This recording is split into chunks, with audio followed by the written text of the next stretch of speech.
भारतवर्ष में एक प्रतापी और दानी राजा राज्य करता था। वह नित्य गरीबों और ब्राह्मणों की सहायता करता था। यह बात उसकी रानी को अच्छी नहीं लगती थी। वह न ही गरीबों को दान देती, न ही भगवान का पूजन करती थी और राजा को भी दान देने से मना किया करती थी। एक दिन राजा शिकार खेलने वन को गए हुए थे तो रानी महल में अकेली थी। उसी समय बृहस्पति देव साधु वेश में राजा के महल में भिक्षा के लिए गए और भिक्षा मांगी। रानी ने भिक्षा देने से इनकार किया और कहा, हे साधु महाराज, मैं तो दान पुण्य से तंग आ गई हूँ। मेरा पति सारा धन लुटाते रहते हैं।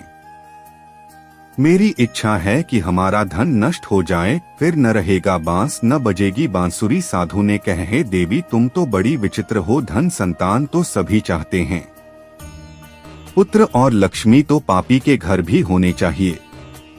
यदि तुम्हारे पास अधिक धन है तो भूखों को भोजन दो, प्यासों के लिए प्याऊ बनवाओ, मुसाफिरों के लिए धर्मशालाएं खुलवाओ। जो निर्धन अपनी कुंवारी कन्याओं का विवाह नहीं कर सकते, उनका विवाह करा दो। ऐसे और कई काम हैं जिनके करने से तुम्हारा यश लोक परलोक में फैलेगा। परंतु रानी पर उपदेश का कोई प्रभाव न पड़ा। वह बोली, महाराज आप मुझे कुछ न समझाएं। मैं ऐसा धन नहीं चाहती जो हर जगह बांटती फिरूं। साधु ने उत्तर दिया, यदि तुम्हारी ऐसी इच्छा है तो तथास्तु। तुम ऐसा करना कि बृहस्पतिवार को घर लीपकर पीली मिट्टी से अपना सिर धोकर स्नान करना, भट्टी चढ़ाकर कपड़े धोना। ऐसा करने से आपका सारा धन नष्ट हो जाएगा। इतना कहकर वह साधु महाराज वहां अनंतर ध्यान हो गए। साधु के अनुसार कही बातों को पूरा करते हुए रानी को केवल 3 बृहस्पतिवार ही बीते थे कि उसकी समस्त धन संपत्ति नष्ट हो गई। भोजन के लिए राजा का परिवार तरसने लगा। तब एक दिन राजा ने रानी से बोला कि हे रानी, तुम यहीं रहो, मैं दूसरे देश को जाता हूँ, क्योंकि यहाँ पर सभी लोग मुझे जानते हैं, इसलिए मैं कोई छोटा कार्य नहीं कर सकता। ऐसा कहकर राजा परदेश चला गया। वहाँ वह जंगल से लकड़ी काटकर लाता और शहर में बेचता। इस तरह वह अपना जीवन व्यतीत करने लगा। इधर राजा के परदेश जाते ही रानी और दासी दुहखी रहने लगी। एक बार जब रानी और दासी को 7 दिन तक बिना भोजन के रहना पड़ा तो रानी ने अपनी दासी से कहा, हे दासी, पास ही के नगर में मेरी बहन रहती है, वह बड़ी धनवान है, तू उसके पास जा और कुछ ले आ ताकि थोड़ी बहुत गुजर बसर हो जाए। दासी रानी की बहन के पास गई। उस दिन गुरुवार था और रानी की बहन उस समय बृहस्पतिवार व्रत की कथा सुन रही थी। दासी ने रानी की बहन को अपनी रानी का संदेश दिया, लेकिन रानी की बड़ी बहन ने कोई उत्तर नहीं दिया। जब दासी को रानी की बहन से कोई उत्तर नहीं मिला तो वह बहुत दुखी हुई और उसे क्रोध भी आया। दासी ने वापस आकर रानी को सारी बात बता दी। सुनकर रानी ने अपने भाग्य को कोसा। उधर रानी की बहन ने सोचा कि मेरी बहन की दासी आई थी, परंतु मैं उससे नहीं बोली, इससे वह बहुत दुखी हुई होगी। कथा सुनकर और पूजन समाप्त करके वह अपनी बहन के घर आई और कहने लगी, हे बहन, मैं बृहस्पतिवार का व्रत कर रही थी। तुम्हारी दासी मेरे घर आई थी, परंतु जब तक कथा होती है तब तक न तो उठते हैं और न ही बोलते हैं, इसलिए मैं नहीं बोली। कहो दासी क्यों गई था? रानी बोली, बहन तुमसे क्या छिपाऊं, हमारे घर में खाने तक को अनाज नहीं था। ऐसा कहते कहते रानी की आंखें भर आई। उसने दासी समेत पिछले 7 दिनों से भूखे रहने तक की बात अपनी बहन को विस्तार पूर्वक सुना दी। रानी की बहन बोली, देखो बहन, भगवान बृहस्पति देव सबकी मनोकामना को पूर्ण करते हैं। देखो शायद तुम्हारे घर में अनाज रखा हो। पहले तो रानी को विश्वास नहीं हुआ, पर बहन के आग्रह करने पर उसने अपनी दासी को अंदर भेजा तो उसे सचमुच अनाज से भरा एक घड़ा मिल गया। यह देखकर दासी को बड़ी हैरानी हुई। दासी रानी से कहने लगी, हे रानी, जब हमको भोजन नहीं मिलता तो हम व्रत ही तो करते हैं, इसलिए क्यों न इनसे व्रत और कथा की विधि पूछ ली जाए ताकि हम भी व्रत कर सकें। तब रानी ने अपनी बहन से बृहस्पतिवार व्रत के बारे में पूछा। उसकी बहन ने बताया, बृहस्पतिवार के व्रत में चने की दाल और मुनक्का से विष्णु भगवान का केले की जड़ में पूजन करें तथा दीपक जलाएं, व्रत कथा सुने और पीला भोजन ही करें। इससे बृहस्पति देव प्रसन्न होते हैं। व्रत और पूजन विधि बताकर रानी की बहन अपने घर को लौट गई। 7 दिन के बाद जब गुरुवार आया तो रानी और दासी ने व्रत रखा। घुड़साल में जाकर चना और गुड़ लेकर आईं। फिर उससे केले की जड़ तथा विष्णु भगवान का पूजन किया। अब पीला भोजन कहाँ से आए, इस बात को लेकर दोनों बहुत दुखी थे। चूंकि उन्होंने व्रत रखा था, इसलिए बृहस्पति देव उनसे प्रसन्न थे। इसलिए वे एक साधारण व्यक्ति का रूप धारण कर 2 थालों में सुंदर पीला भोजन दासी को दे गए। भोजन पाकर दासी प्रसन्न हुई और फिर रानी के साथ मिलकर भोजन ग्रहण किया। उसके बाद वे सभी गुरुवार को व्रत और पूजन करने लगी। बृहस्पति भगवान की कृपा से उनके पास फिर से धन संपत्ति आ गई, परंतु रानी फिर से पहले की तरह आलस्य करने लगी। तब दासी बोली, देखो रानी, तुम पहले भी इस प्रकार आलस्य करती थी। तुम्हें धन रखने में कष्ट होता था, इस कारण सभी धन नष्ट हो गया, और अब जब भगवान बृहस्पति की कृपा से धन मिला है तो तुम्हें फिर से आलस्य होता है। रानी को समझाते हुए दासी कहती है कि बड़ी मुसीबतों के बाद हमने यह धन पाया है, इसलिए हमें दान पुण्य करना चाहिए, भूखे मनुष्यों को भोजन कराना चाहिए और धन को शुभ कार्यों में खर्च करना चाहिए, जिससे तुम्हारे कुल का यश बढ़ेगा, स्वर्ग की प्राप्ति होगी और पितृ प्रसन्न होंगे। दासी की बात मानकर रानी अपना धन शुभ कार्यों में खर्च करने लगी, जिससे पूरे नगर में उसका यश फैलने लगा। बृहस्पतिवार व्रत कथा के बाद श्रद्धा के साथ आरती की जानी चाहिए। इसके बाद प्रसाद बांटकर उसे ग्रहण करना चाहिए। एक दिन राजा दुखी होकर जंगल में एक पेड़ के नीचे आसन जमाकर बैठ गया। वह अपनी दशा को याद करके व्याकुल होने लगा। बृहस्पतिवार का दिन था। एकाएक उसने देखा कि निर्जन वन में एक साधु प्रकट हुए। वह साधु वेश में स्वयं बृहस्पति देवता थे। लकड़हारे के सामने आकर बोले, हे लकड़हारे, इस सुनसान जंगल में तू चिंता मग्न क्यों बैठा है? लकड़हारे ने दोनों हाथ जोड़कर प्रणाम किया और उत्तर दिया, महात्मा जी, आप सब कुछ जानते हैं, मैं क्या कहूँ। यह कहकर रोने लगा और साधु को अपनी आत्मकथा सुनाई। महात्मा जी ने कहा, तुम्हारी स्त्री ने बृहस्पति के दिन बृहस्पति भगवान का निरादर किया है, जिसके कारण रुष्ट होकर उन्होंने तुम्हारी यह दशा कर दी। अब तुम चिंता को दूर करके मेरे कहने पर चलो तो तुम्हारे सब कष्ट दूर हो जाएंगे और भगवान पहले से भी अधिक संपत्ति देंगे। तुम बृहस्पति के दिन कथा किया करो। 2 पैसे के चने मुनक्का लाकर उसका प्रसाद बनाओ और शुद्ध जल से लोटे में शक्कर मिलाकर अमृत तैयार करो। कथा के पश्चात अपने सारे परिवार और सुनने वाले प्रेमियों में अमृत व प्रसाद बांटकर आप भी ग्रहण करो। ऐसा करने से भगवान तुम्हारी सब मनोकामनाएं पूरी करेंगे।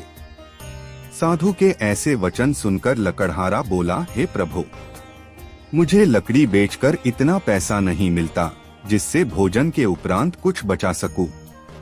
मैंने रात्रि में अपनी स्त्री को व्याकुल देखा है। मेरे पास कुछ भी नहीं जिससे मैं उसकी खबर जांगा सकूं। साधु ने कहा, हे लकड़हारे, तुम किसी बात की चिंता मत करो। बृहस्पति के दिन तुम रोजाना की तरह लकड़ियां लेकर शहर को जाओ। तुमको रोज से दुगुना धन प्राप्त होगा, जिससे तुम भली भांति भोजन कर लोगे तथा बृहस्पति देव की पूजा का सामान भी आ जाएगा। इतना कहकर साधु अंतर्ध्यान हो गए। धीरे धीरे समय व्यतीत होने पर फिर वही बृहस्पतिवार का दिन आया। लकड़हारा जंगल से लकड़ी काटकर किसी शहर में बेचने गया। उसे उस दिन और दिन से अधिक पैसा मिला। राजा ने चना गुड़ आदि लाकर गुरुवार का व्रत किया। उस दिन से उसके सभी क्लेश दूर हुए, परंतु जब दोबारा गुरुवार का दिन आया तो बृहस्पतिवार का व्रत करना भूल गया। इस कारण बृहस्पति भगवान नाराज हो गए। उस दिन उस नगर के राजा ने विशाल यज्ञ का आयोजन किया तथा शहर में यह घोषणा करा दी कि कोई भी मनुष्य अपने घर में भोजन न बनावे न आग जलावे, समस्त जनता मेरे यहाँ भोजन करने आवे। इस आज्ञा को जो न मानेगा उसे फांसी की सजा दी जाएगी। इस तरह की घोषणा संपूर्ण नगर में करवा दी गई। राजा की आज्ञानुसार शहर के सभी लोग भोजन करने गए, लेकिन लकड़हारा कुछ देर से पहुंचा, इसलिए राजा उसको अपने साथ घर लिवा ले गए और ले जाकर भोजन करा रहे थे तो रानी की दृष्टि उस खूंटी पर पड़ी जिस पर उसका हार लटका हुआ था। वह वहां पर दिखाई नहीं दिया। रानी ने निश्चय किया कि मेरा हार इस मनुष्य ने चुरा लिया है। उसी समय सिपाहियों को बुलाकर उसको कारागार में डलवा दिया। जब लकड़हारा कारागार में पड़ गया और बहुत दुखी होकर विचार करने लगा कि न जाने कौन से पूर्व जन्म के कर्म से मुझे यह दुख प्राप्त हुआ है, और उसी साधु को याद करने लगा जो कि जंगल में मिला था। उसी समय तत्काल बृहस्पति देव साधु के रूप में प्रकट हुए और उसकी दशा को देखकर कहने लगे, अरे मूर्ख, तूने बृहस्पति देव की कथा नहीं करी, इस कारण तुझे दुख प्राप्त हुआ है। अब चिंता मत कर, बृहस्पतिवार के दिन कारागार के दरवाजे पर 4 पैसे पड़े मिलेंगे। उनसे तू बृहस्पति देव की पूजा करना, तेरे सभी कष्ट दूर हो जाएंगे। बृहस्पति के दिन उसे 4 पैसे मिले। लकड़हारे ने कथा कही। उसी रात्रि को बृहस्पति देव ने उस नगर के राजा को स्वप्न में कहा, हे राजा, तुमने जिस आदमी को कारागार में बंद कर दिया है वह निर्दोष है। वह राजा है, उसे छोड़ देना। रानी का हार उसी खूंटी पर लटका है। अगर तू ऐसा नहीं करेगा तो मैं तेरे राज्य को नष्ट कर दूंगा। इस तरह रात्रि के स्वप्न को देखकर राजा प्रातःकाल उठा और खूंटी पर हार देखकर लकड़हारे को बुलाकर क्षमा मांगी तथा लकड़हारे को योग्य सुंदर वस्त्र आभूषण देकर विदा कर दिया।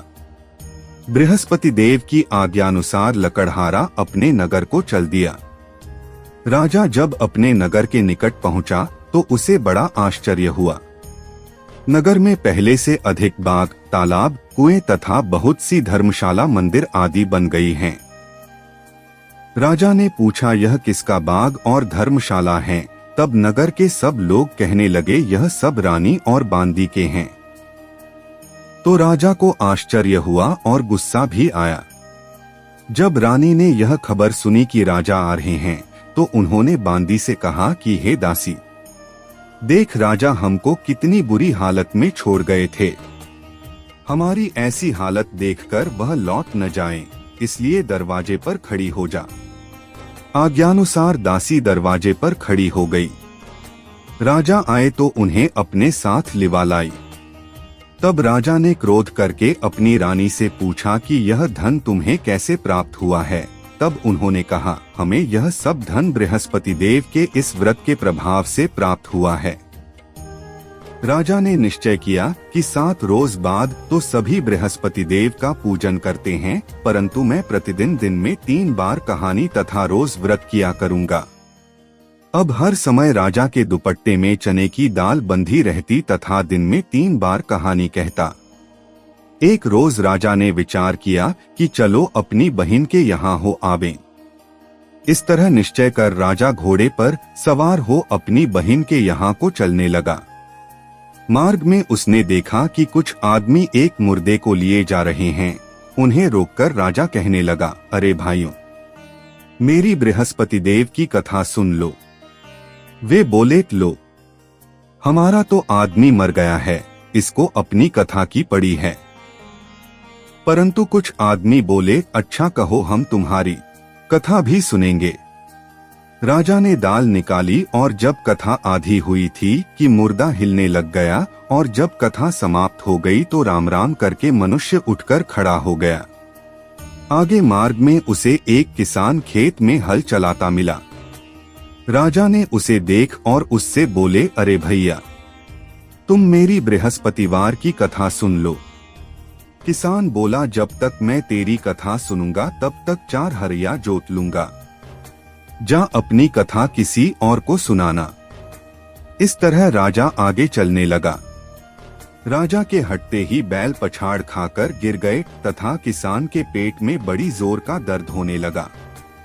उस समय उसकी माँ रोटी लेकर आई। उसने जब यह देखा तो अपने पुत्र से सब हाल पूछा और बेटे ने सभी हाल कह दिया तो बुढ़िया दौड़ी दौड़ी उस घुड़सवार के पास गई और उससे बोली कि मैं तेरी कथा सुनूंगी, तू अपनी कथा मेरे खेत पर चलकर ही कहना।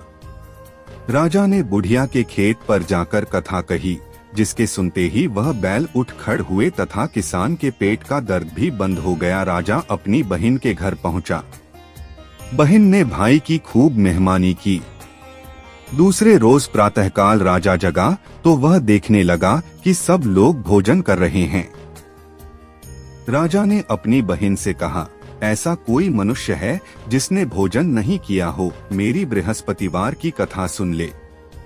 बहन बोली, हे भैया, यह देश ऐसा ही है कि पहले यहाँ लोग भोजन करते हैं, बाद में अन्य काम करते हैं। अगर कोई पड़ोस में हो तो देखाऊं।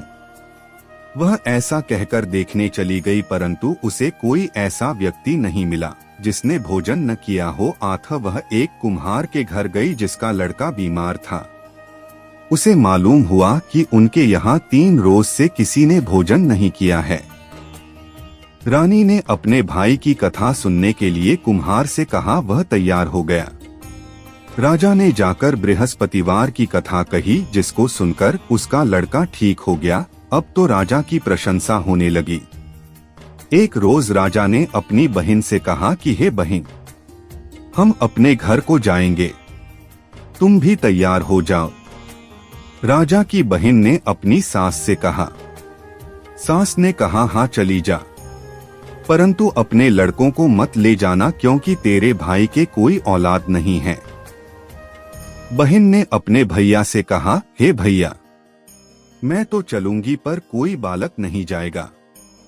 राजा बोला, जब कोई बालक नहीं चलेगा तब तुम ही क्या करोगी। बड़े दुखी मन से राजा अपने नगर को लौट आया। राजा ने अपनी रानी से कहा, हम निर्वंशी हैं, हमारा मुंह देखने का धर्म नहीं है और कुछ भोजन आदि नहीं किया। रानी बोली, हे प्रभु, बृहस्पति देव ने हमें सब कुछ दिया है, वह हमें औलाद अवश्य देंगे। उसी रात को बृहस्पति देव ने राजा से स्वप्न में कहा, हे राजा उठ, सभी सोच त्याग दे, तेरी रानी गर्भ से है। राजा की यह बात सुनकर बड़ी खुशी हुई। 9वें महीने में उसके गर्भ से एक सुंदर पुत्र पैदा हुआ। तब राजा बोला, हे रानी, स्त्री बिना भोजन के रह सकती है पर बिना कहे नहीं रह सकती। जब मेरी बहन आवे तुम उससे कुछ कहना मत। रानी ने सुनकर हाँ कर दिया। जब राजा की बहन ने यह शुभ समाचार सुना तो वह बहुत खुश हुई तथा बधाई लेकर अपने भाई के यहाँ आई। तभी रानी ने कहा, घोड़ा चढ़कर तो नहीं आई, गधा चढ़ी आई। राजा की बहन बोली, भाभी, मैं इस प्रकार न कहती तो तुम्हें औलाद कैसे मिलती। बृहस्पति देव ऐसे ही हैं, जैसी जिसके मन में कामनाएं हैं सभी को पूर्ण करते हैं। जो सद्भावना पूर्वक बृहस्पतिवार का व्रत करता है एवं कथा पढ़ता है अथवा सुनता है, दूसरों को सुनाता है, बृहस्पति देव उसकी सभी मनोकामना पूर्ण करते हैं। लक्ष्मी नारायण के चरणों में मेरा बार बार प्रणाम है। मैं यही चाहूँगा सभी का मनोकामना पूरा हो। वीडियो पसंद आई है तो लाइक कीजिए और चैनल को सब्सक्राइब कीजिए इंदल वॉइस चैनल को।